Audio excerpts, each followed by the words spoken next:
अनंतमती की कहानी। चंपांगिरी में प्रियदत्त सेठ रहते थे।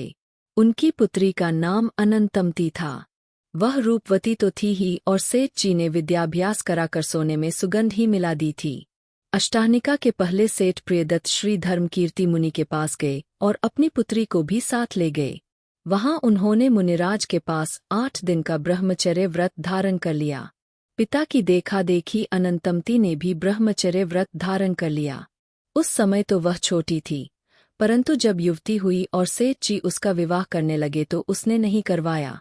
एक दिन वह बगीचे में झूला झूल रही थी कि दक्षिण श्रेणी का कुंडल मंडित विद्याधर अपनी स्त्री सहित विमान में बैठा हुआ वहां से निकला और अनंतमती को देखते ही मोहित हो गया।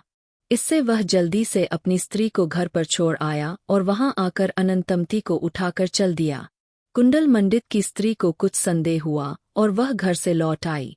उसे आती देखकर उस पापी ने एक भयंकर वन में अनंतमती को चुपचाप छोड़ दिया।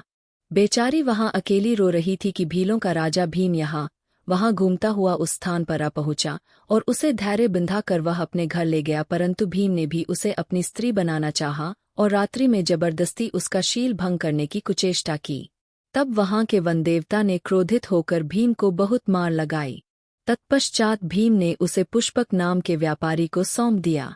व्यापारी ने भी अनंतमती के साथ पाप विचारा, पर वह उसके वश में नहीं हुई।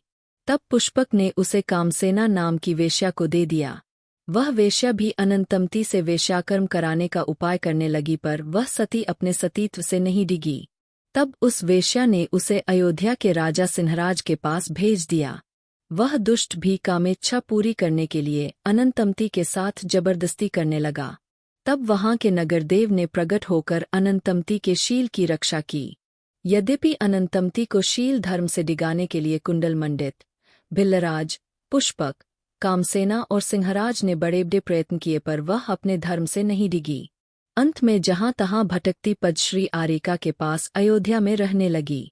सेठ प्रियदत्त अनंतमती के विछोह का दुख भुलाने के लिए यात्रा करते हुए अयोध्या पहुंचे और अपने साले जिंदत के यहाँ ठहरे। अनंतमती सेठ जिंदत के यहाँ जाया करती थी तथा रंग गुलाल से चैक पूरकर आंगन में शोभा किया करती थी।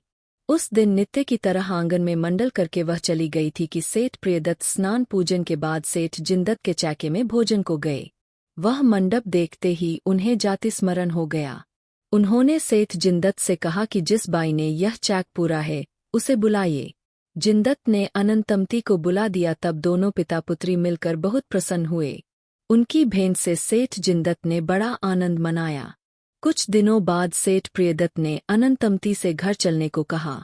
उसने उत्तर दिया, पिताजी, मैं इस असार संसार का हाल खूब जान चुकी हूँ। इससे अब मैं जैनेश्वरी दीक्षा ग्रहण करूंगी। सेठ ने अनंतमती को बहुत समझाया, पर वह नहीं मानी। तब उन्होंने पद्मश्री आरिका से दीक्षा लेने की आज्ञा दे दी। अनंतमती ने जिंदीक्षा लेकर प्रशस्त तप किया और आयु के अंत में समाधिपूर्वक शरीर छोड़कर 12वें स्वर्ग में देवपद पाया और वहां से चय नरजन पाकर मुनिपद पाकर घ्यार तपस्या करके शिवपद पाया। सारांश: मनुष्यों को उचित है कि इंद्रियों के विषयों में मग्न होकर अनंतमती के समान निःकांक्षित गुण को निर्मल करें।